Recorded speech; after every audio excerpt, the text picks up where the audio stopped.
1 in 5 people over the age of 60 is living right now with seriously impaired circulation in their legs, and most of them have no idea. They think heavy legs at the end of the day is normal. They think nighttime cramps are just part of getting older. They think cold feet are just the way their body works. None of that is normal. Every single one of those is a warning signal your body is sending you, and if you keep ignoring it, the next stops on that road are varicose veins, blood clots, and, in the worst case, sudden death from a clot that breaks loose and travels to your lungs. I'm Sam Waterling. I've been a practicing physician for 15 years, and I have watched this exact sequence play out in real patients. That is why I'm making this video. The system isn't designed to keep you healthy. It's designed to treat you once things go wrong. That's where the money is. Subscribe to Dr. Waterling and hit like if you want the truth instead. Help this channel reach 100,000 subscribers. Every single person counts. Let's start from the beginning. Basic anatomy, simple and clear. Your body has 2 types of blood vessels, arteries and veins. Arteries carry blood away from the heart to every organ and tissue in your body. That's the delivery system. Veins carry blood back to the heart. That's the return system. Sounds straightforward, but there is one major engineering problem buried in this setup. Blood in the veins of your legs has to travel upward, directly against gravity. Every second of your life, your venous system is fighting gravity to push blood from your feet all the way back up to your chest. How does it manage that? Through 2 mechanisms working in tandem. The first is the muscle pump. When the muscles in your legs contract as you walk, they physically squeeze the veins around them and push blood upward toward the heart. The second mechanism is venous valves. Small flaps of tissue inside the vein that work like one-way gates. They open to let blood pass upward, then snap shut to prevent it from sliding back down. This system is elegant, efficient, and remarkably reliable, right up until it starts to break down. That breakdown is called chronic venous insufficiency, and it is the #1 reason for poor circulation in the legs. Venous insufficiency means the valves stop working properly. They wear out over time, they stop closing tightly, and blood begins to leak back downward with every heartbeat. That blood pools in the veins of your calves and ankles. Pressure inside the veins climbs. Fluid starts pushing through the vessel walls into the surrounding tissue, and that is where swelling comes from. That is why your shoes feel tight by evening. That is why your ankles feel full and heavy, why there is a dull, aching pressure that builds through the day. This is not tiredness.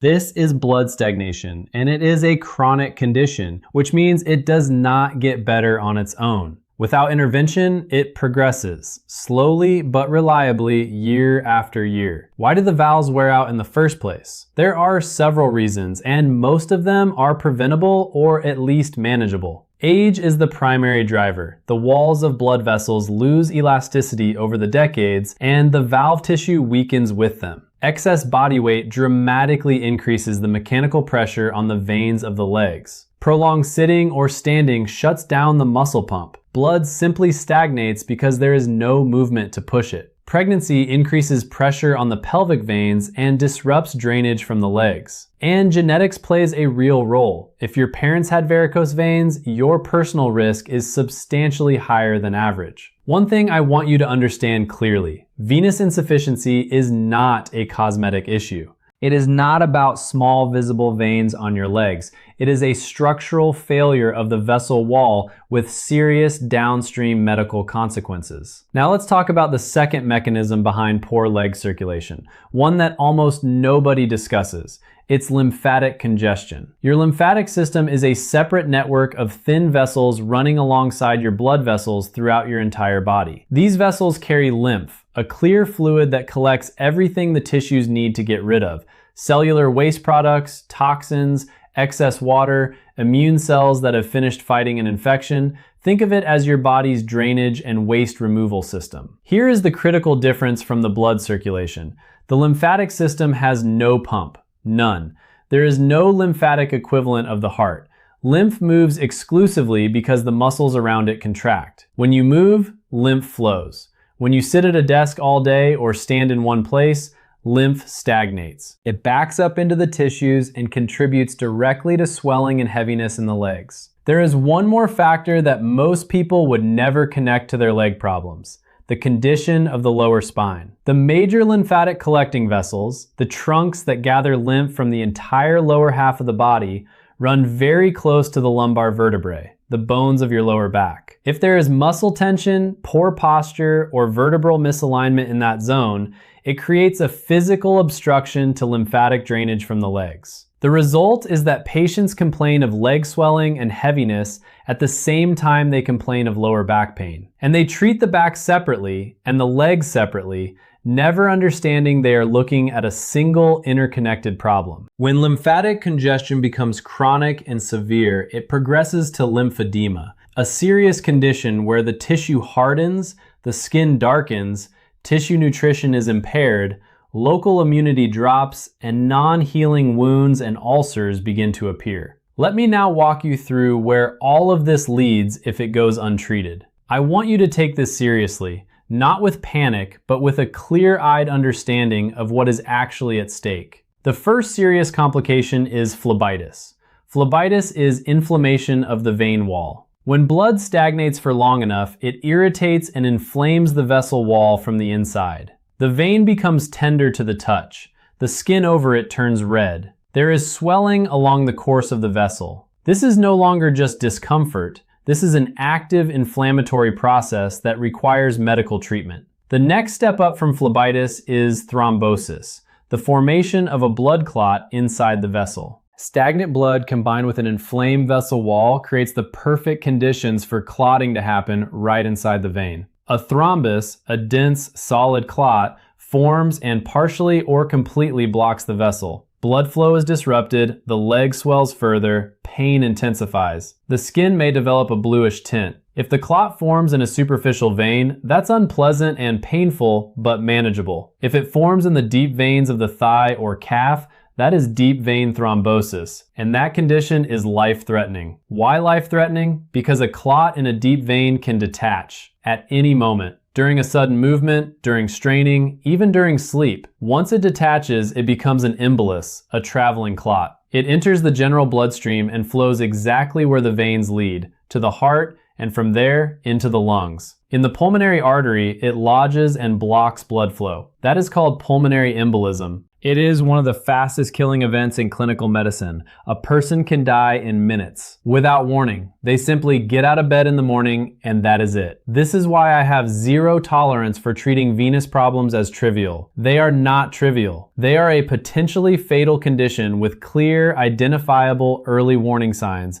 And if you catch those signs in time, tragedy is entirely preventable. There is one more complication that gets discussed even less than the others. Neuropathy. Neuropathy means damage to the nerve fibers caused by failure of their blood supply. Nerves, just like every other tissue in the body, require a constant delivery of oxygen and nutrients through the blood. When circulation in the legs is compromised, the nerves are among the first structures to suffer. You feel numbness, a sensation that the leg has gone soft or cotton-like. You feel tingling, burning, pins and needles. Sometimes pain that has nothing to do with exertion, pain at rest, or pain that wakes you at night. Many patients live with these symptoms for years, blame a pinched nerve or a spinal disc problem, treat their spine, and get no real relief because the actual cause is vascular. This is a genuine and common clinical error, mistaking vascular neuropathy for a spinal origin problem. Without addressing the circulation, these patients do not get better. Now, I want to give you two simple tests you can do right now without leaving your seat. The first test is for hidden edema, hidden swelling. Press your thumb firmly into the inner surface of your calf, where the bone is closest to the skin. Press with moderate pressure and hold for 5 seconds. Release. Now look carefully. If there is a small pit or indent left in the skin that doesn't spring back immediately, that is a sign of hidden edema. Excess fluid has accumulated in the tissue. It may be invisible to the eye, but it is there, and it tells you that venous or lymphatic drainage is already compromised. This is called pitting edema, and it's one of the most reliable bedside signs in clinical medicine. The second test is for skin temperature and color. Do this in a warm room when you haven't been outside in the cold. Undress and look at both legs side by side. Compare the color of the skin on the foot versus the calf. Touch the foot and the calf, assess the temperature with your hand. What is normal? Both legs equally warm, skin color uniform without patches. What is a warning sign? The foot noticeably cooler than the calf. Skin that has turned pale, bluish, red, or darkened. Visible patches of uneven color, or a prominent surface vein network that looks like a mesh or web under the skin. Any of these indicate disrupted blood flow. Not necessarily severe, but already requiring attention. If either test comes back positive, you need a diagnostic workup. The most important first step is a venous duplex ultrasound with Doppler. Doppler is a technique that uses sound waves to measure not just the structure of a vessel, but the actual speed of blood moving through it, the condition of the valves, the presence of clots. It is fast, painless, completely safe, and inexpensive. Second, a blood panel. 3 specific markers. D-dimer. This is a marker of active clot formation happening right now inside your body. Blood glucose. Elevated blood sugar destroys both vessel walls and nerve fibers over time. And cholesterol. Excess cholesterol builds up on arterial walls and restricts blood flow. Together, these 3 tell your physician the full picture of what is happening inside your vessels. Now, exercises. 3 exercises that genuinely work. I have been prescribing these to patients for years, and the results are visible quickly. Why do exercises help with venous insufficiency at all? Because the muscles of your legs are your secondary heart. I said this earlier, and I want to emphasize it now. Your heart pumps blood downward to your legs through the arteries. Gravity assists that, it's easy. But the return trip from the legs back up through the veins, the heart cannot accomplish on its own. It is too far away. That is the job of your leg muscles. Every contraction of the calf, every movement of the foot is a small pump that squeezes blood out of the veins and pushes it upward. When the muscles are inactive, the blood stops moving. When they contract, blood flows. This is not philosophy, it's physiology. It cannot be negotiated with. It is precisely why people with sedentary jobs develop varicose veins and chronic edema far more often than people who stay active. The first exercise is called the venous pump activation. Sit in a chair, back straight, both feet flat on the floor, parallel. Now lift both toes upward, heels stay on the floor. Hold for 1 second. Lower the toes, that is 1 repetition. Do 40 repetitions on each leg. You can alternate legs or do both simultaneously. What is happening inside your leg at this moment? When you raise the toes, the tibialis anterior, the muscle running along the front of the shin, contracts. When you lower them, the gastrocnemius, the main calf muscle, contracts. And it is the calf muscle that, with each contraction, squeezes the deep veins of the lower leg and pushes blood upward toward the heart. This movement is a mechanical replica of walking from the venous pump's perspective. Why does that matter? Because the deep veins of the calf are exactly where the most dangerous blood clots form. This exercise drives blood flow precisely where it is most needed, and you can do it at your desk, invisibly, without standing up. 40 repetitions take under a minute. Do it every hour throughout the workday. The second exercise is the supine walking simulation. Lie flat on your back on a firm surface, legs straight and extended. Now alternately raise and lower your heels from the floor. Right heel up, left heel down, then switch. Simulate the rhythm of walking. Keep the pace calm and steady. Continue for 1 to 2 minutes. This exercise reaches deeper than the first. It activates not just the superficial, but the deep venous highways of the legs. It also gently stretches the fascial sheaths, the tough connective tissue envelopes that surround the muscles, vessels, and nerves like a casing. When fascia is tight or shortened, it compresses the vessels and lymphatic channels from the inside. Most people are unaware of this, but tight fascial compartments in the calves are a direct cause of chronic swelling in people who move around but still have puffy legs.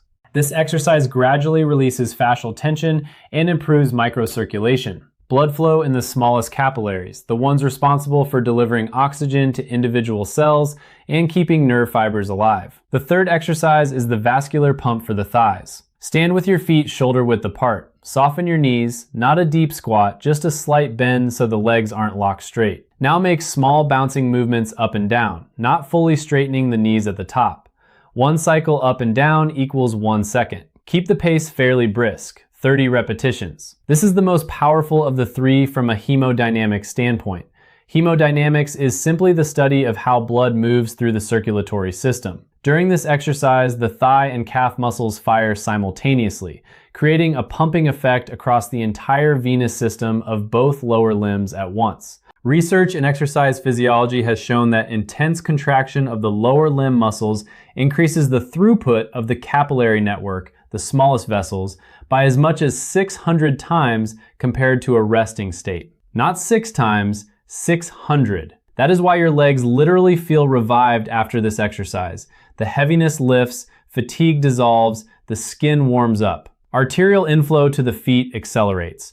Venous return speeds up. The muscles receive a fresh supply of oxygenated blood. When should you do all three? In the morning, immediately after waking. During the night, while you are lying still, blood gradually pools in the legs. The morning routine restarts circulation before you even stand up, clearing the overnight congestion. In the evening, after the workday, especially if you sat most of the day, this discharges the accumulated stagnation and prepares your legs for proper overnight recovery. If your job requires prolonged standing, do the first exercise every hour while standing. 15 minutes a day, that is all this requires. No gym membership, no special footwear, no expensive medications. 3 exercises daily. Poor leg circulation is not an isolated leg problem. It is a whole body problem. When blood stagnates in the legs, the heart has to work harder to overcome that resistance. And chronically elevated cardiac workload is a pathway to hypertension and heart failure. The brain receives less oxygen because a portion of your circulating blood is simply sitting still in your legs instead of moving. That is where chronic fatigue comes from. Difficulty concentrating, memory that feels slower than it used to. Sleep deteriorates because nighttime cramps and leg discomfort keep waking you. Mood drops, and this is not a figure of speech, this is neurobiology. Chronic pain and disrupted sleep directly reduce serotonin levels in the brain. All of this traces back to what looked like, quote, just a little leg swelling. This is why I tell every patient in my office, do not wait until this becomes varicose veins. Start addressing the problem at the discomfort stage. Here is something worth knowing about age and how it changes the picture. After the age of 50, venous valves wear out approximately twice as fast as they do in younger adults. And lymphatic drainage in people over 60 slows by an average of 30 to 40% compared to what it was at age 30. That means risk accumulates with every passing year. What was mild discomfort at 30 becomes a significant vascular condition at 60. The same symptoms, the same amount of time on your feet, the same lifestyle, but a very different biological reality underneath. How old are you? Write it in the comments. I want to understand the age range of the people watching this so I can tailor the recommendations in future videos to the risk groups that matter most here. Here is the practical bottom line. If you have leg heaviness by evening, start doing the 3 exercises in this video every single day. If you have swelling, nighttime cramps, numbness, cold feet, or any change in skin color, get a venous duplex ultrasound with Doppler. It is affordable, it takes 30 minutes, and it will give you a definitive answer about the state of your vessels. Get a blood panel, D-dimer, glucose, and cholesterol. Those 3 values give your physician the complete vascular picture. Do not wait until the pain becomes unbearable.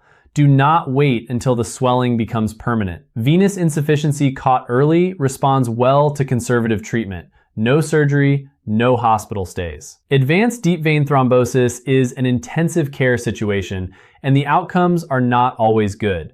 The choice is yours to make, and you can make it today. Your doctor isn't going to bring this up during your appointment. There's no billing code for prevention, and there's no profit in a patient who stays well. I tell you the truth because I believe you have every right to have it. Help Dr. Waterling reach 100,000 subscribers. Subscribe, hit like, and share this with someone who needs to hear it right now.